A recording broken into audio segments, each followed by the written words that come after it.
Don't forget to like and subscribe. बरसात की वही काली रात थी। हवा इतनी तेज चल रही थी कि दूर खड़े नीम के पेड़ ऐसे झूल रहे थे मानो किसी अनदेखी शक्ति से टूटकर गिर पड़ेंगे। समस्तीपुर के पास बसे छोटे से गांव बढ़िया में लोग बारिश शुरू होने से पहले ही अपने दरवाजे कसकर बंद कर चुके थे, क्योंकि इस इलाके में अमावस्या की रात और बारिश दोनों साथ साथ हों तो गांव वाले बाहर निकलने से कतराते थे। उसी रात रमाशंकर अपनी बाइक लेकर शहर से लौट रहा था। सड़क कीचड़ से लथपथ थी और चारों ओर ऐसा अंधेरा कि हेडलाइट भी मुश्किल से कुछ फुट आगे तक दिखा पा रही थी। बाप रे, आज तो फंसे गए, उसने मन ही मन बुदबुदाया। कुछ आगे जाकर सड़क दो हिस्सों में बंटती थी। दाहिना रास्ता गांव की ओर और बायां रास्ता उस त्यागे हुए बगीचे की ओर जहां एक पुराना अंधा कुआं था। गांव वाले कहते थे कि उस कुएं से रात में रोने की आवाजें आती हैं, पर आज तेज बारिश में वह दाहिना रास्ता नदी जैसा बह रहा था। बाइक ले जाना नामुमकिन।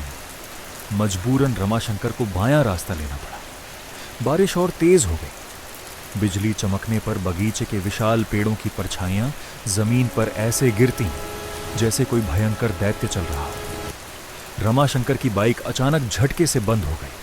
वह बगीचे के ठीक बीचों बीच था। उसी क्षण टुन टुन टुन लोहे की किसी चीज पर चोट जैसी आवाज आई। वह चौंक कर पलटा। दूर नहीं, ठीक उस अंधे कुएं की दिशा से आवाज दोबारा गूंजी। टुन टुन। उसकी रीढ़ में सिहरन दौड़ गई। बचपन में दादी कहती थी, उस कुएं में जो गिरकर मर गए उनकी आत्माएं अभी भी बाहर आने का रास्ता तलाशती हैं। हल्की रोशनी में कुएं के किनारे एक आकृति दिखाई दी। एक औरत पूरी भीगी हुई, उसके बाल चेहरे पर चिपके हुए और हाथ में एक घंटी जिसे वह बार बार बजा रही थी। रमाशंकर की सांसें थम गईं। बहन जी, उसने हिम्मत जुटाते हुए आवाज लगाई, इतनी रात में यहां क्या? औरत की गर्दन धीरे धीरे उसकी ओर घूमी। चेहरा आधा दिखाई दे रहा था, पर आंखें काली गहरी मानो दो कुएं और हों। वह एकदम स्थिर खड़ी थी। फिर उसकी आवाज टूटी, भारी और बेहद ठंडी। पानी दे दे बाबू, बहुत प्यास लगी है। रमाशंकर ने कांपते हाथों से बोतल निकाली। ये लीजिए। औरत ने बोतल ली नहीं, बस बोली, पानी कुएं में डाल दे, मुझे वहीं से पीना है। बिजली चमकी। उस पल रमाशंकर ने देखा, औरत के दोनों पैर घुटनों से नीचे गायब थे। टखनों की जगह हवा में धुंध सी तैर रही थी। उसके शरीर से पानी नहीं, काला कीचड़ टपक रहा था। अब उसे समझ आया, यह इंसान नहीं है। वह पीछे मुड़ा, बाइक उठाई और जोर से किक मारी।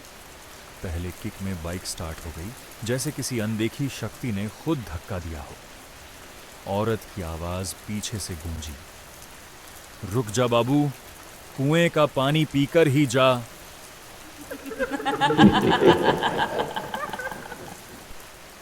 किसी तरह वह गांव में पहुंचा। उसी समय गांव के बुजुर्ग लाल चंद्र ने दरवाजा खोलते हुए कहा, किधर से आ रहे हो रे? तू तो उधर वाले बगीचे की तरफ मुड़ गया था ना? रमाशंकर हां भी नहीं कह पाया। बुजुर्ग ने धीरे से कहा, ठीक हुआ भाग आए, वरना जो उसकी पुकार सुन लेता है वह दोबारा घर नहीं लौटता। क्यों? रमाशंकर ने डरते हुए पूछा।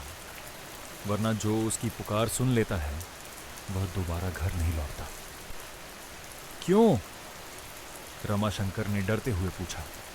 लालचंद्र फुसफुसाए, क्योंकि जिस औरत को तूने देखा वो प्यास से नहीं मरी थी बेटा, उसे कुएं में धक्का दिया गया था, और अब वो हर आने वाले से अपने साथ पानी बांटने के लिए कहती है, हमेशा के लिए। रमाशंकर का शरीर पत्थर हो गया।